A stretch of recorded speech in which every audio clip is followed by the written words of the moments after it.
My daughter's call shattered the stormy night, her voice weak and broken. "Mom, I'm so cold. Help me help my baby." "Where are you?" I asked, my voice laced with desperation. "Daniel left me at a bus stop. It hurts so much." And in that instant, a blood-curdling scream tore through the line. "I'm glad you're here. If you're watching this video, please like, subscribe, and tell me in the comments where you're listening to my story of revenge. I want to know how far it has reached." The rain was pouring down in sheets, as if trying to drown our entire small town. I was sitting in my small kitchen. The weak yellow light illuminated a pile of freshly washed clothes. My hands slowly folded each item, trying to keep my mind busy. It was a habit of mine, the habit of a mother, used to worrying to keeping everything in the house in order. The drumming of the rain on the tin roof was a roar that seemed to drown out any other sound, but when the phone rang, I jumped. The screen lit up, showing the name I was always waiting for, always worrying about. Sarah. I answered immediately, my hands trembling as if I sensed something terrible was happening. "Sarah, honey," I called out, my voice cracking against the whistling wind on the other end of the line. The static was awful, like my daughter was right in the middle of the storm. Then a faint voice, almost a whisper, came through. "Mom, I'm so cold. Help me save my baby." I felt my heart stop. The voice of Sarah, my daughter, whom I had cradled since she was a tiny thing, was now so weak I had to press my ear to the phone just to hear her. "Where are you? Sarah, tell me where you are." I practically screamed, but I only managed to catch a few scattered words. "Daniel left me at the bus stop. It hurts so much." And then a sharp, gut-wrenching scream shot through the line, tearing the night apart. After that total silence, the call dropped. I stood there frozen, the phone still clutched in my hand, as if letting it go would mean losing her forever. I tried calling back again and again, but I only heard the cold voice of the operator. "The number you have dialed is not available." My head was spinning. Where was Sarah? What had she said about Daniel? Which bus stop? And the baby? My grandson. What was happening? I stopped thinking and started acting. I grabbed the old raincoat hanging in a corner and took the keys to my husband's truck. He had passed away 3 years ago, leaving me his old pickup with its faded headlights and wipers that screeched with every move. I ran to the garage, not caring about my soaked shoes or the rain hitting my face. I had only one thought in my head. I had to find Sarah. The truck pushed through the white curtain of rain, its weak headlights struggling to pierce the dense water. I drove to the hospital where Sarah had her pregnancy checkups. She was almost due, and I remembered her telling me on her last call that she had an appointment today. But when I got there, the nurse at the front desk shook her head. "Miss Sarah Salgado was discharged early this morning. Her husband came for her." My heart sank again. Daniel had picked her up. Then why was she calling me for help in the middle of the storm? I couldn't believe it. I started the truck and headed to the house Sarah shared with her husband, about 10 miles from there. The little house was on the outskirts, where she had moved with Daniel after they got married. I pounded on the door, shouted her name, but the house was dark, without a single response, only the howling of the rain and wind.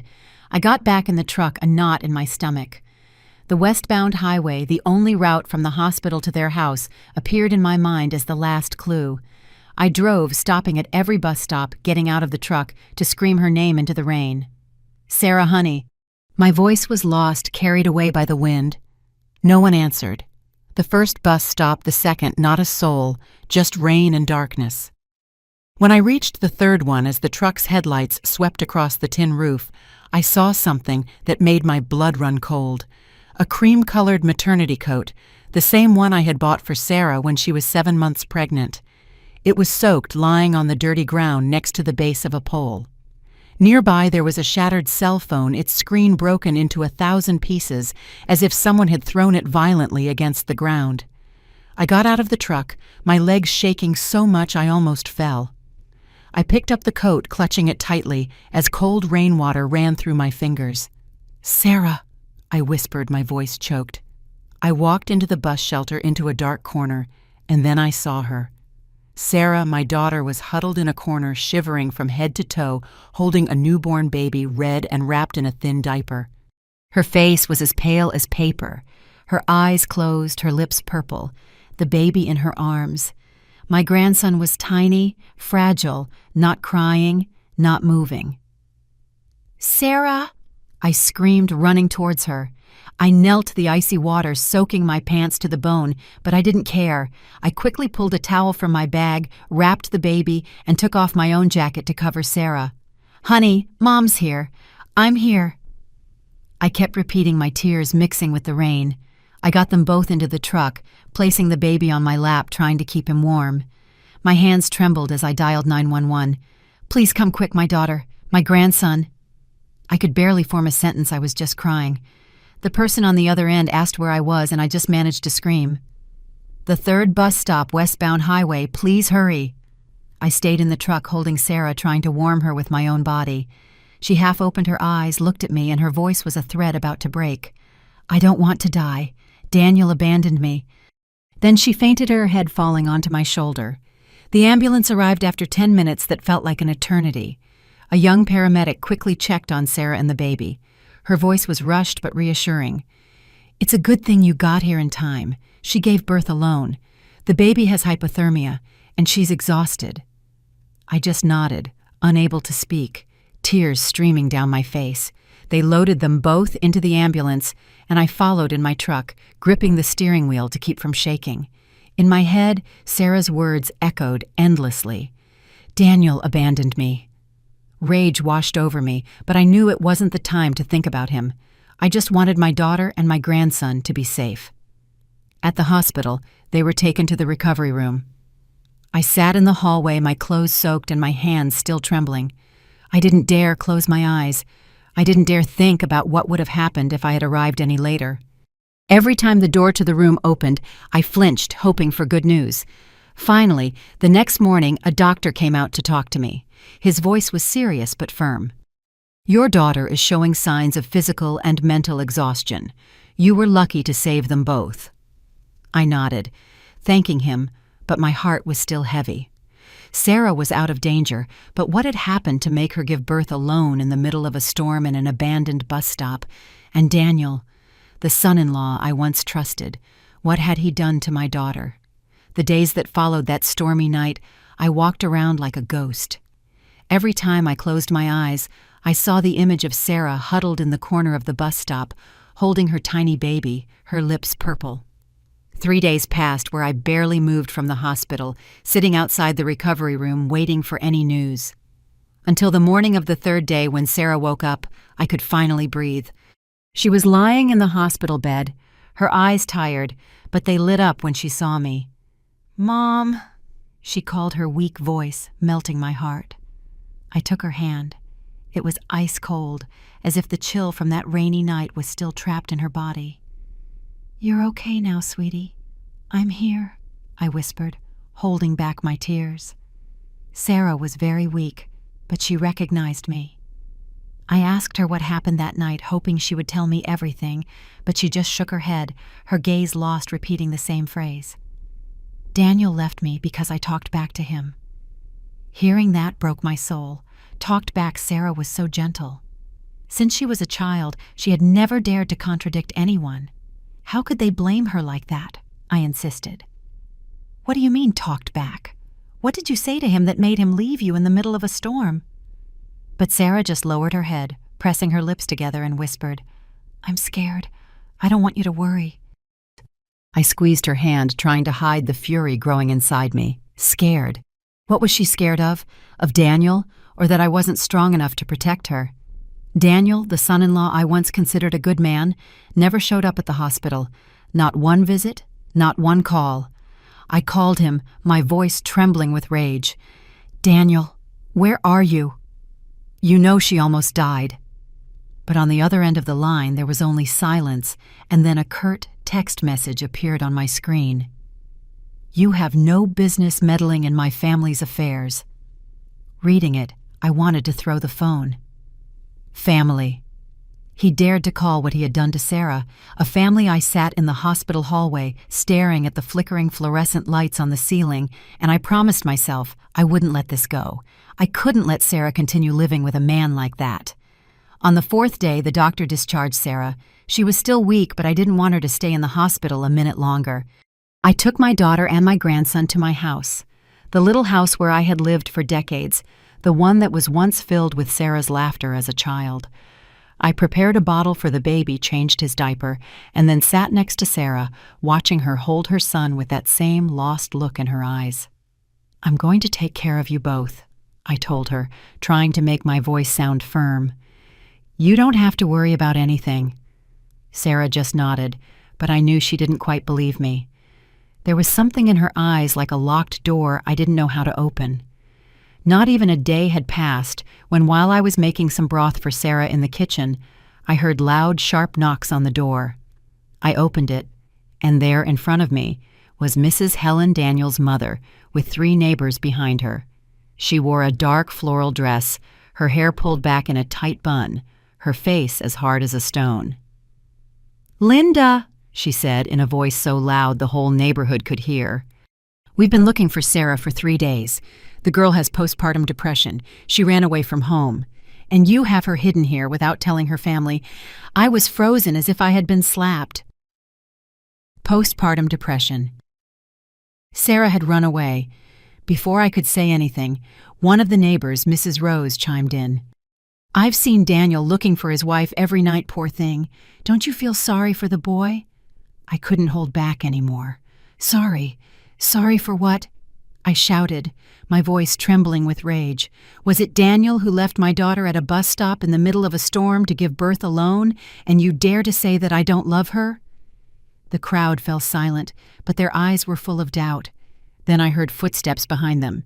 Daniel appeared, getting out of his familiar silver truck, wearing a white shirt, carrying a can of formula, feigning concern. He looked at me with a calm but cold voice. "Mrs. Linda Sarah needs to come home. I don't want to make a scene, but if you continue like this, I'll have to call the police. You and her, you're both showing signs of mental instability." I felt the blood rush to my head. I clenched my fists so tight my nails dug into my skin. And on top of everything, he dared to say I was unstable, to threaten me with the police. I was about to lunge at him to scream in his face. But then I heard Sarah's voice from inside, soft but firm. "Mom, I'm fine. Let me go. If they stay here making a scene, it will affect you too." I turned and saw my daughter at the door holding her baby, her eyes red, but trying to stay calm. My heart broke. Sarah, my shy girl, was now trying to protect me when she was the one who needed protection. I wanted to hold her back, to scream that under no circumstances would I let her go back with that man.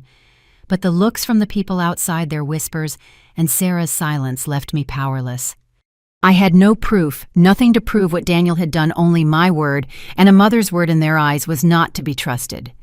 I stood there watching Sarah get into Daniel's truck with the baby in her arms. He opened the door for her with a caring gesture, but his gaze passed over me cold and defiant. Mrs. Helen walked behind, saying nothing more, but her mocking smile seemed to say that I had lost. When the truck disappeared, I stood at my front door, feeling like my world was collapsing. I had let my daughter go back to that house where I knew she wasn't safe. Tears welled up, but I didn't let myself cry for long. I picked up the phone and called Mark, my younger brother, the only person I trusted to help me. "Mark," I said with a broken voice, "we have to find proof. I can't let this go as if nothing happened." The night they took Sarah back to her husband's house, I couldn't sleep a wink. My little house, which used to be filled with my daughter's laughter, now only had the ticking of the clock and the sound of my heart pounding in my chest. Early the next morning, I drove to my brother Mark's workshop.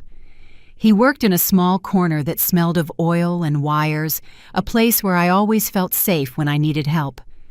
Mark was sitting in front of an old laptop, typing quickly, surrounded by scattered electronic parts. I pulled up a chair, sat across from him, and told him everything. The call in the rain, the soaked coat, the scene with Mrs. Helen and Daniel taking my daughter away. My voice trembled not from fear, but from rage. "Mark," I said, pulling Sarah's shattered phone from my bag, "I found this at the bus stop. See if you can recover anything. I need to know what happened to her." Mark took the phone, examined it from all sides, squinting as if he were deciphering a riddle. "Sis," he said in his deep voice, "with the phone this broken, recovering the data is going to be a problem, but I'll give it a try." And about Daniel. That guy is no fool. He knows how to make everyone believe he's the perfect husband. If you want to confront him, you need stronger evidence than just your word. What if we install something in his house? I froze. Install cameras. Microphones. The idea filled me with both hope and fear. Is that legal, Mark? I asked quietly. Mark shrugged. Legal or not, do you want to save Sarah? If he was capable of leaving her stranded in a storm, he's not going to stop there. I nodded, though I felt uneasy inside, but I knew Mark was right. Daniel was too cunning, always acting like the devoted husband in front of the neighbors. I had seen him bring Sarah flowers in full view of the whole neighborhood, smiling as if nothing was wrong. But behind closed doors, I didn't know what my daughter was enduring. I ran a hand over my face, trying to push away the helplessness. Okay, I said with more resolve. Let's do it, but very carefully. I don't want Sarah to get hurt.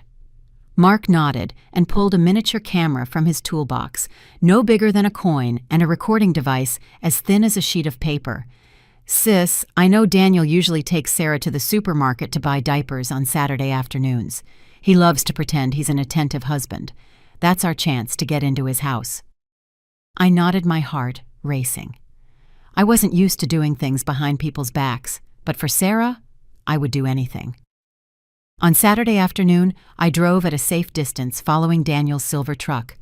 He took Sarah to the supermarket on the outskirts about 10 minutes from their house. I parked in a discreet corner and watched Sarah get out of the car, carrying the baby, walking slowly, as if she had no soul. Daniel was by her side, carrying a bag, smiling and waving to an acquaintance in the parking lot. He acted so well that I almost believed he really cared about her, but I knew it was just a facade. When they went into the supermarket, I sent Mark a text. Now. Mark moved like lightning. He was wearing a dark jacket, a cap, and slipped into the house through the back door where Sarah used to leave a spare key under a flower pot. I waited in my car, my heart pounding a mile a minute, my eyes glued to the phone, terrified someone would discover him. 10 minutes later, Mark sent me a message. Done.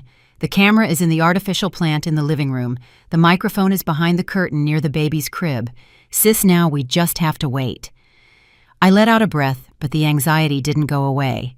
I knew that what I was about to see was going to hurt, but I needed the truth.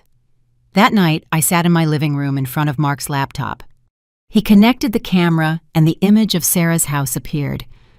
My breath caught in my throat as I saw her sitting on the couch holding my grandson, her face pale and her eyes empty. The baby was sleeping in her lap, so small his tiny hands clutching his mom's clothes. Then the door opened and Daniel walked in, his shirt wrinkled and his brow furrowed.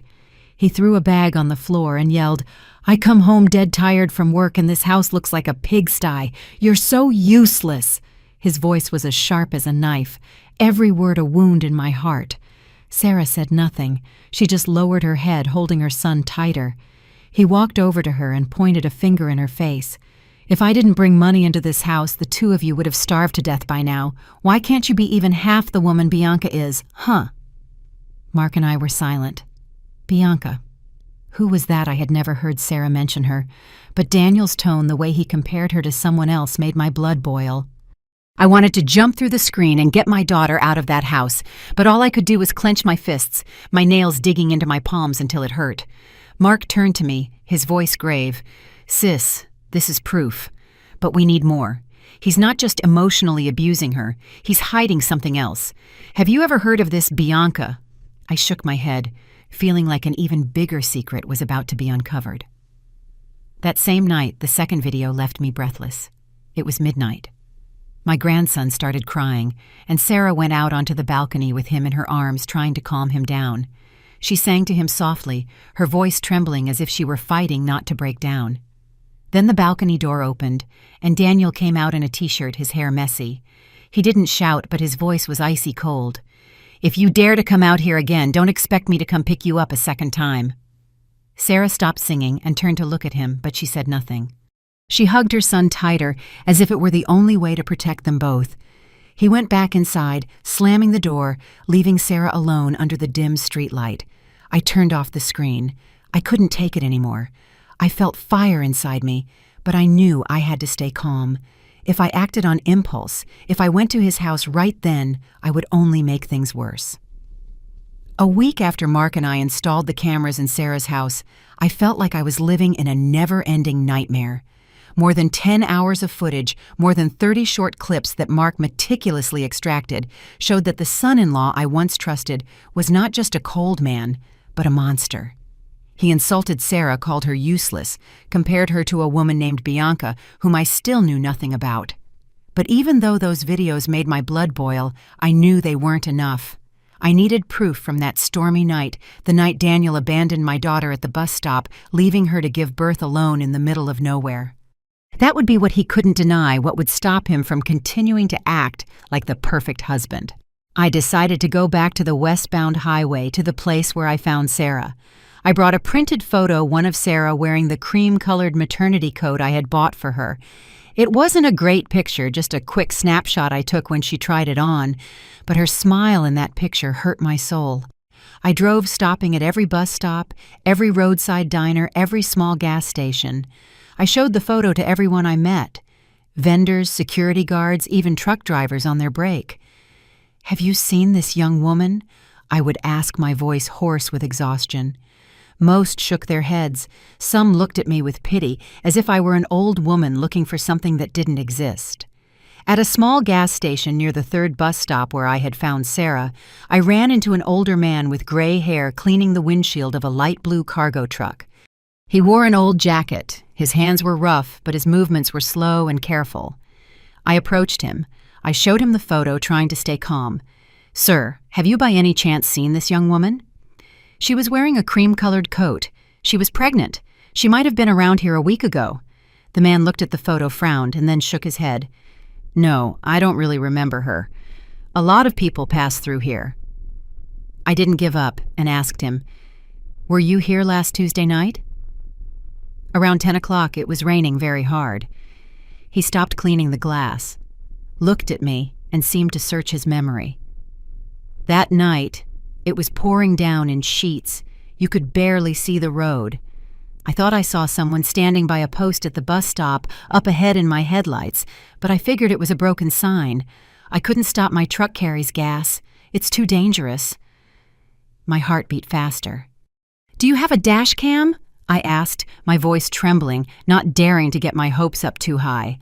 The man hesitated, looked at me for a moment, and then nodded. "Yes, but I'm not sure if that video is still saved. Let me call my nephew to bring the laptop. If you remember the day and time correctly, I can check." I nodded repeatedly, thanking him over and over, feeling like my heart was going to burst with hope. I stood there next to his truck. The cold wind made me shiver, but I didn't care. Just one piece of evidence, just one recorded moment, and I could prove what Daniel had done. 2 hours later, I was sitting in a small cafe next to the gas station across from the truck driver and his nephew, a slim young man with an old laptop. The boy opened the dash cam video files, scrolling through each clip until I told him their stop around 10:36 on Tuesday night. He rewound in slow motion, and then on the screen I saw it. Daniel's silver truck parked right under the roof of the third bus stop. I recognized it instantly. I had seen it too many times, its headlights an unforgettable memory. Daniel got out wearing a black raincoat, opened the passenger door, and yelled something at the person inside. It was raining so hard you couldn't hear anything, but I saw him raise his hand point and then slam the door. The truck sped off, leaving behind a figure stumbling in the rain. It was Sarah in her soaked cream-colored coat, her hands on her belly, walking with difficulty before collapsing. I was speechless, tears streaming down my face without me realizing it. "That's her," I whispered, covering my mouth. The truck driver looked at me, his expression soft, as if he understood my pain. "Ma'am, I'm so sorry. If I had known it was a person, I would have stopped." I shook my head, trying to hold back my sobs. "No, it's not your fault. Thank you, really, thank you so much." I asked for a copy of the video, and he nodded, telling his nephew to transfer it to a USB drive for me. When I held that small drive in my hand, it felt like I was holding a ray of light in the darkness. This was the proof, something Daniel couldn't deny. An accidental witness, a complete stranger, impossible to manipulate. That night, I took the USB to Mark. He reviewed the video, comparing it now on the screen. 10:36 p.m., just as I remembered. "Sis," Mark said firmly, "this is enough to take him to court. If we combine it with the recordings and videos from the house, we can prove not only that he psychologically abuses her, but that he abandoned her in a moment of emergency." I nodded, but my heart was still heavy. One afternoon, I was sitting in my small living room. The yellow light from the old lamp illuminated the laptop screen. I rewatched the video Mark had just sent me. Every frame was like a stab in the heart. Sarah, my daughter, sitting on the couch holding my grandson, her hands trembling as she fed him. Her pale face, her lost gaze as if her soul had been ripped out. Then I noticed a small detail that made my blood boil. Daniel's cell phone, which was on the table next to the couch, suddenly lit up. It was an incoming call. He looked at the screen, got up quickly, and went out to the patio with the phone. I turned up the volume, trying to hear every word. His voice came through sickeningly sweet. "Bianca, my love, last night you told me you were tired, right? Rest well today. Okay, my life?" I flinched, gripping the edge of the table. Bianca, that name again like a ghost that wouldn't go away. He kept talking in a tender voice, calling the person on the other end my life, without the slightest hesitation, even though Sarah was just a few feet away. I looked at my daughter in the video. She kept her head down as if she couldn't hear, or maybe she was already used to his cruelty. My heart ached. Daniel not only abused her psychologically, not only had he abandoned her in the rain, but he was also shamelessly talking to another woman right in front of his own wife. I turned off the screen. I couldn't take it anymore. I felt fire inside me, but I knew that if I wanted to save Sarah, I had to keep a cool head. The next morning, I decided to investigate Bianca. I didn't know who she was, but her name had become a key piece of the puzzle. I went to the neighborhood where Sarah lived, where the neighbors used to gather to gossip. I stopped by Mrs. Teresa's laundromat, a talkative middle-aged woman who knew a lot. I pretended to ask casually, "Teresa, have you heard of a girl named Bianca around here?"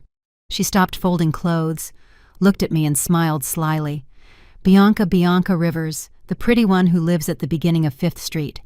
She rents a luxury apartment, always well-dressed, but has a bad reputation. They say her boyfriend is an office worker, but she spends like she's rich. Who knows who's paying for that lifestyle?" I nodded, thanked her, but inside I felt a whirlwind. Office worker Daniel was just an administrative employee. How could he afford to support someone like that? I couldn't stay still that night. I took my truck and drove to 5th Street, where Teresa said Bianca lived. I parked in a dark corner near a small shop and waited. At 7 o'clock sharp, Daniel's silver truck appeared. I recognized it immediately. It had haunted me since that stormy night. He got out wearing a white shirt and well-combed hair, looking like an exemplary man. Then a young woman with long, shiny hair and a tight dress came out of the building. He hugged her in a gentle but intimate way and then kissed her on the forehead as if they were husband and wife. My heart was pounding, my hands shaking as I took out my cell phone to record. I tried to hold it steady, capturing every moment. He smiled, said something to her, and then they both went into the building holding hands. I drove home with my heart in pieces. I wasn't just angry with Daniel. I was hurting for Sarah. She had been living with a liar, a man who not only abused her, but betrayed her. I went to Sarah's house that same night when Daniel hadn't returned yet. She was sitting in the living room holding my grandson, her eyes tired. I pulled up a chair, sat next to her, opened my cell phone, and showed her the video. "Sarah, look," I said with a trembling voice. "This is Daniel, and this is the woman he talks about, Bianca." Sarah looked at the screen, her hands tightening around the baby, and then she broke down, sobs tearing through the silence. "Mom," she said between gasps, "I knew it. I saw strange messages on his phone once. I asked him, but he laughed and told me I was crazy. And that night, the night he left me at the bus stop, it was because I dared to confront him." I hugged Sarah, feeling her body tremble in my arms. "Why didn't you tell me?" I asked, as my own tears fell. She shook her head.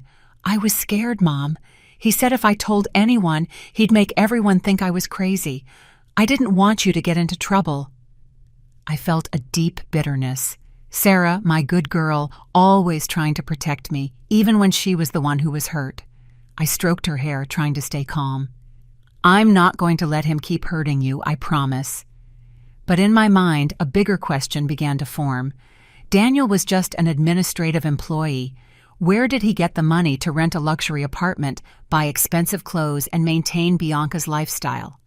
I remembered the videos the way he always boasted about earning the money to support Sarah and the baby. Something wasn't right. I decided to investigate further, and the next morning I went to Daniel's company during his lunch break. I introduced myself as his mother-in-law, asking to speak with management about an important family matter. The receptionist, a young woman named Anna, took me to a waiting room. As I sat down, she whispered to me with a worried voice, "Ma'am, haven't you heard? Our bosses are investigating Daniel. There are reports of unjustified money transfers from inside the company, and everyone suspects it was him." Anna's words were like a flash of lightning in my head. Money. So Daniel wasn't just cheating on and abusing Sarah. He was also involved in something shady at his job. I thanked Anna, trying to appear calm, but inside, I felt a hurricane. A week later, I received an unexpected call. The phone rang at noon while I was sitting in the kitchen, a cup of cold coffee in my hand. The number was unknown, but the voice on the other end was clear, polite, but firm. "Mrs. Linda, I'm Robert Evans, Executive Vice President of the company where Daniel Salgado works. We've received a copy of the dash cam video and some recordings about the psychological abuse in his home. We need to see you immediately." I froze, the cup almost slipping from my hands. My heart was pounding, a mix of hope and fear. Someone believed me. Or was it another of Daniel's traps? I took a deep breath, trying to stay calm. "Of course I'll be right there. What time works for you?" Mr. Evans replied, "Today at 2 p.m. at the headquarters. Bring any documents you have. We need to review everything thoroughly." I arrived at the offices, a modern glass building in the city center. Sitting in a small conference room, I felt out of place among the leather chairs and polished wooden table.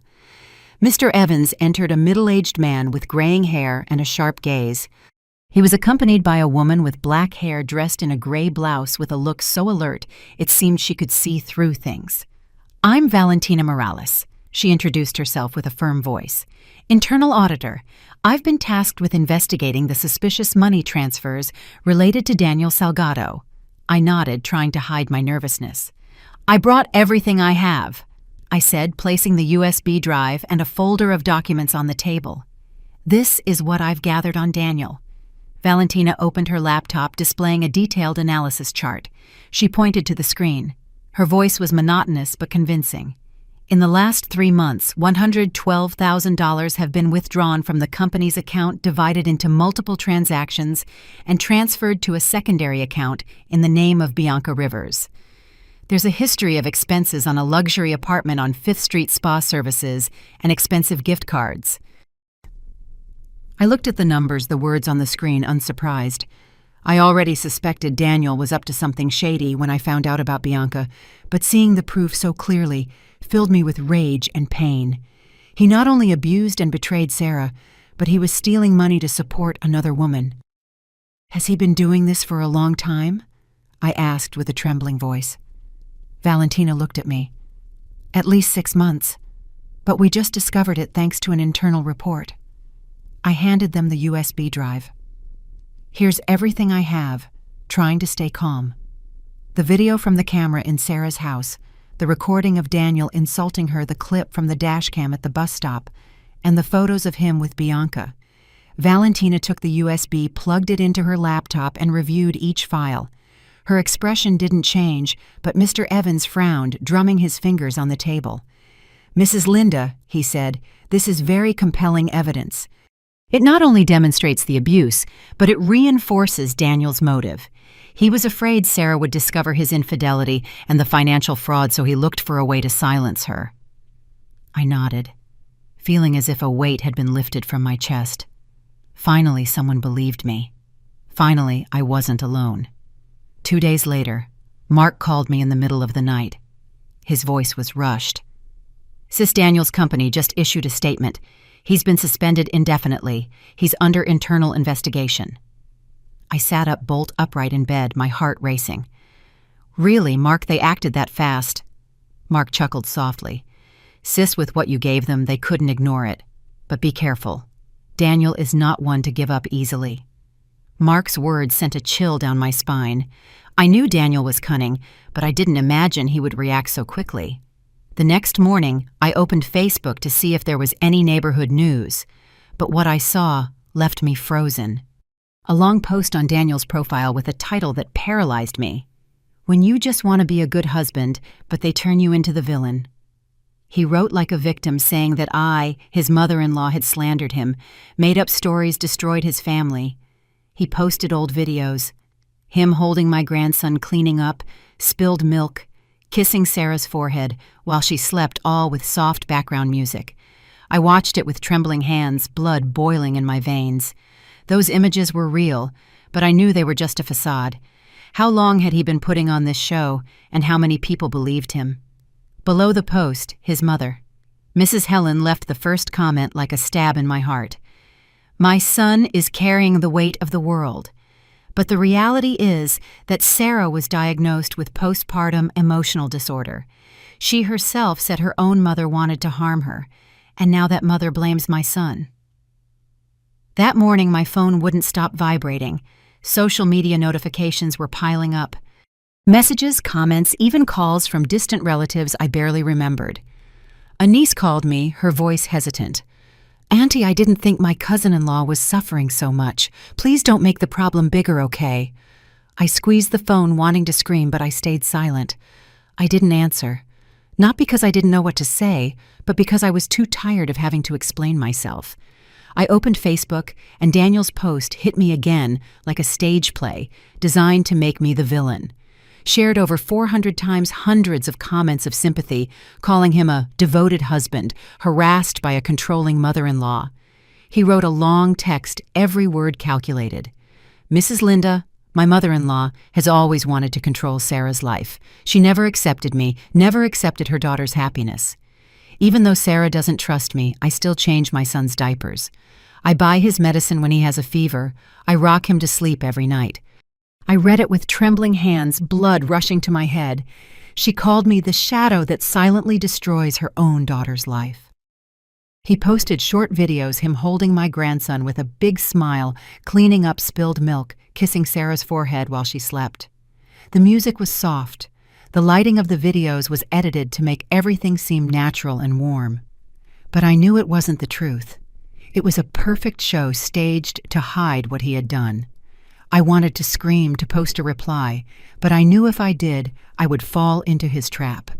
He wanted me to lose my cool, to become the meddling old woman the malicious comments said I was.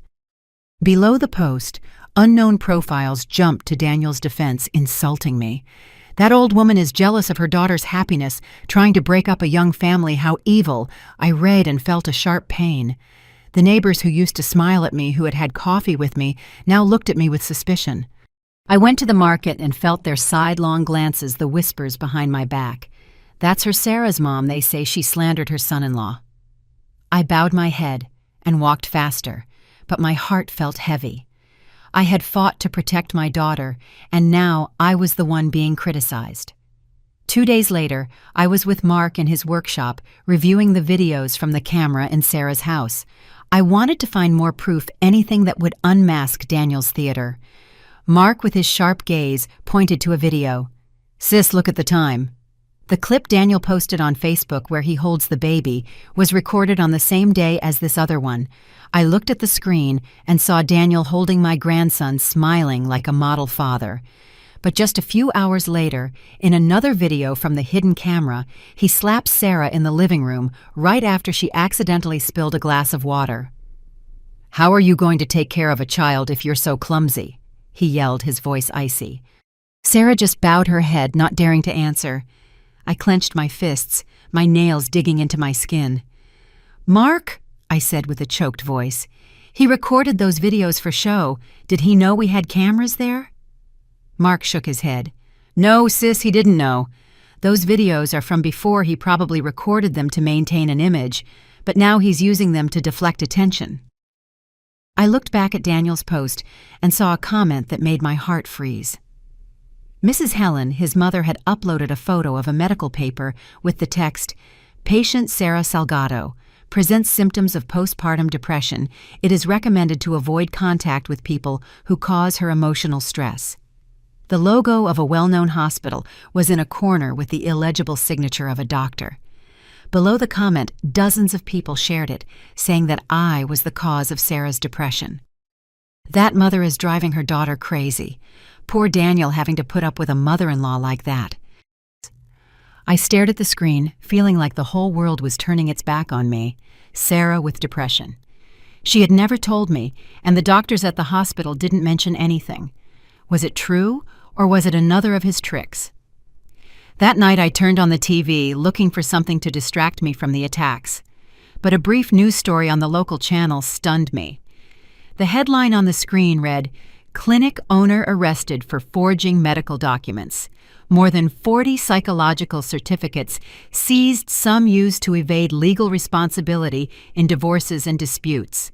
The reporter showed a close-up of the clinic's logo, and I recognized it instantly. It was the same logo from the medical paper Mrs. Helen had posted. I immediately took a picture of the screen and sent it to Mark and to Rebecca, the lawyer I had contacted the week before for advice. "Mark, Rebecca, look at this. That medical paper is fake," I wrote next to the photo, full of hope. Rebecca replied instantly, "Mrs. Linda, this is a major turning point. If we prove the document is fake, Daniel's whole act falls apart." Her voice through the message was cold but confident, like someone who knows they have the upper hand. Mark came to my house the next morning with a printout of the fake medical document. He enlarged the bottom left corner where the clinic's registration number was. "Sis, I already checked," he said, pointing to his laptop. "This number doesn't exist in the national health system. That clinic was just shut down for forging documents. He and his mother went too far." I looked at the number. Those tiny letters I hadn't noticed before, but which now seemed to open a door to the truth. I nodded, trying to stay calm. "Mark, we have to act now. I'm not going to let them keep hurting Sarah with these lies." Rebecca called the district attorney's office to confirm the information about the clinic. A few hours later, she sent me a message. "Mrs. Linda, it's just as you thought. The clinic was shut down last week for selling fake documents for divorce cases and legal disputes. Mrs. Helen's paper is one of them." I squeezed the phone, feeling a new strength. Daniel and his mother had staged a perfect play, turning Sarah into the victim of an invented illness and me into the villain. But now I had the proof to unmask them. I spent the whole afternoon gathering everything. I took out the USB drive with the dashcam video from the bus stop where Daniel abandoned Sarah in the rain. I organized the clips from the hidden camera, the recordings of Daniel's voice insulting and humiliating her. I printed the photo of Daniel hugging Bianca on 5th Street and Valentina's financial analysis, which proved the embezzlement of $112,000 from the company. Finally, I placed the photo of the news story about the fake clinic on top of everything, like the jewel of my evidence collection. I looked at the piles of documents on the table, my heart heavy but full of determination. This wasn't just a battle for Sarah. It was also, for me, a mother who an entire neighborhood had turned its back on just for wanting to protect her daughter. The next morning, Rebecca and I went to the city police headquarters. I walked in with a thick folder, feeling like I was carrying my whole life in my hands. The officer who attended to us, a middle-aged man with a serious look, reviewed every page, watched every video. "Mrs. Linda," he said in a grave voice, "what you've brought us is very serious. We will open an official investigation for the crimes of domestic violence, document forgery, and corporate fraud." I nodded, trying to hold back the tears that wanted to escape. "Thank you, officer," I said with a choked voice. "I just want my daughter to be safe." He looked at me and his expression softened. "We'll do everything we can." After 2 days of statements, the case was turned over to the family court and the criminal court. The hearing was set for 2 weeks later, a time that felt like an eternity to me. I knew Daniel wouldn't just sit back. He was strangely quiet on social media. No new posts, no comments from Mrs. Helen, but I wasn't naive enough to believe he was remorseful. People like Daniel never shut up out of remorse. He was preparing his next move, and I had to be ready. Mark called me one night, his voice rushed. "Sis, I just discovered something. The bank account in Bianca Rivers' name is being emptied little by little, transferring the money to several small electronic wallets. He's trying to cover his tracks." I froze. "What do you mean, is he going to get rid of Bianca too?" Mark confirmed over the phone. "Exactly. I talked to a friend who works at the bank. These transactions started right after Daniel was suspended. He knows he's being investigated, and he's cutting all ties." I immediately called Valentina, and she confirmed it. "Mrs. Linda, our internal records show the same thing. He's using Bianca as a scapegoat. Daniel only keeps people around as long as they're useful to him." I felt a knot in my stomach. I didn't feel sorry for Bianca. She had chosen to be on Daniel's side and had contributed to Sarah's pain. But I saw his cruelty clearly. He not only cheated on his wife and stole money, but he was willing to discard his lover as soon as she was no longer useful. The morning of the hearing, the sky was overcast with gray clouds that seemed to crush my spirit. I arrived early at the courthouse, sitting next to Sarah in a cold waiting room. She was wearing a long, pale blue dress and holding my grandson tightly. Her hands were trembling, but her gaze was firm. I looked at her, feeling a mix of pride and pain. Sarah, my daughter, once so fragile and scared, was now forcing herself to face the nightmare named Daniel. "I'm here, honey," I whispered, taking her hand. She nodded without speaking, but the gentle squeeze let me know she was leaning on me, just as I had always been her support since she was a child. Rebecca, our lawyer, had arrived the night before with a folder full of documents. She reviewed every page, every video, every copy, with the sharp gaze of a warrior ready for battle. Valentina was also there with a stack of accounting papers sealed in red, her face calm but determined. "Mrs. Linda," Valentina said in a grave voice, "today we will make sure he has no escape." I nodded, trying to hide the anxiety that was consuming me. I had come so far, I had gathered all the evidence, but I was still afraid. Afraid that Daniel, with his cunning, would find a way to turn the situation around one more time. Daniel arrived 10 minutes late, walking into the room in a light gray suit, his hair combed, feigning calm. He was accompanied by his mother, Mrs. Helen, and Bianca, the young woman I had seen in the video from 5th Street. Mrs. Helen was dressed in black, her face as hard as a stone, while Bianca kept her head down, her hands clasped in front of her.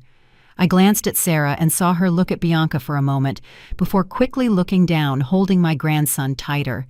I knew she was holding back, fighting to keep the pain from overwhelming her. I put my hand on her shoulder and whispered, "You're so strong, Sarah. I'm here." She nodded slightly, but her eyes were still full of wounds. The hearing began. The atmosphere in the room was as heavy as the sky outside.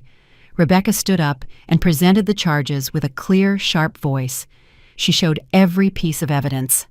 The dash cam video of Daniel abandoning Sarah in the rain, the clips from the hidden camera where he insulted and threatened her, the photos of him hugging Bianca, and the financial analysis that proved the embezzlement of $112,000. She concluded with the fake medical certificate that Mrs. Helen posted on Facebook, along with the information about the closed clinic. The room fell silent. You could only hear the rustling of papers and the held breaths of those present. I looked around and saw how the expressions of some jury members changed from doubt to astonishment.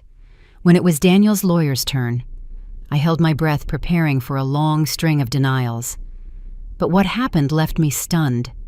His lawyer, a short man with thick glasses, stood up and said in a calm voice, "We do not dispute the evidence presented." A murmur went through the room, and I felt my heart stop. They didn't dispute it.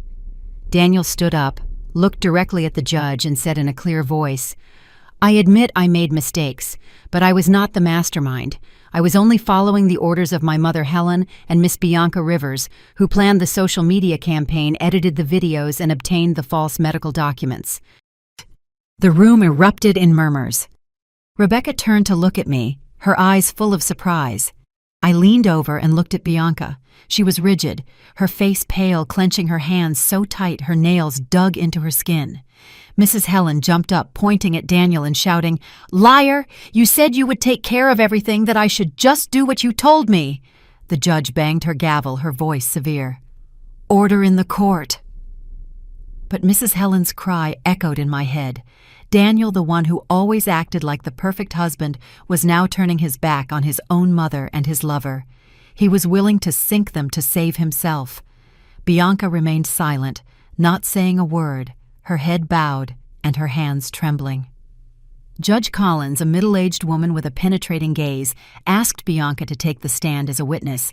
She walked slowly, not looking at Daniel, not looking at anyone. Rebecca approached, holding up a bag with a USB drive. Her voice was calm but loaded with pressure. "We have more material, Your Honor, but the important thing is, Miss Rivers, do you have anything to clarify?" Bianca looked up, and for the first time she looked directly at me. Her gaze wasn't of hatred, but something more complex. Regret, fear, or both. Then she looked at Sarah and finally at Daniel, her eyes lingering on him, as if she were weighing something. The room fell silent. Only the ticking of the clock on the wall could be heard. Bianca took a deep breath and said in a low but clear voice, "Yes, I have a lot to say." My heart was pounding, not knowing what she would say. Would she defend Daniel or unmask him? I took Sarah's hand, feeling how cold it was. "Mom," my daughter whispered, her voice trembling. I squeezed her hand, trying to give her some of my strength. "It's okay, honey," I told her, though I was trembling too. Bianca was there in front of the whole room, and I knew that what she was about to say would change everything. Bianca, standing at the witness stand, began by taking out her phone and handing it to the court technician with a slow movement, as if she were lifting a weight off her shoulders. She opened a series of emails and screenshots. Her voice was monotonous, but heavy with meaning. "This is what I have." The technician projected the documents onto a large screen. I saw the messages Daniel had sent to Bianca.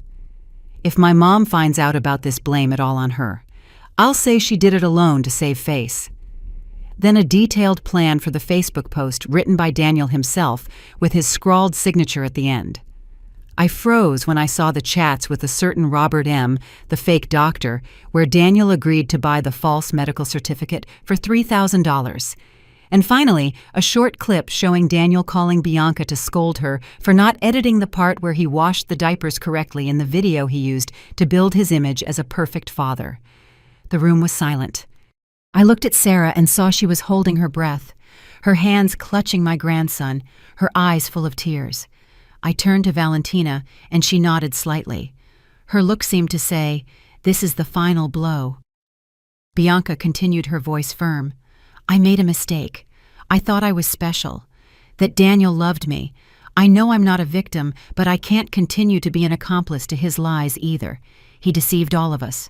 Sarah, his mother, and me." Daniel, sitting in the defendant's chair, had a pale face and clenched fists. He shouted, his voice breaking, "What are you saying, Bianca? You promised you wouldn't."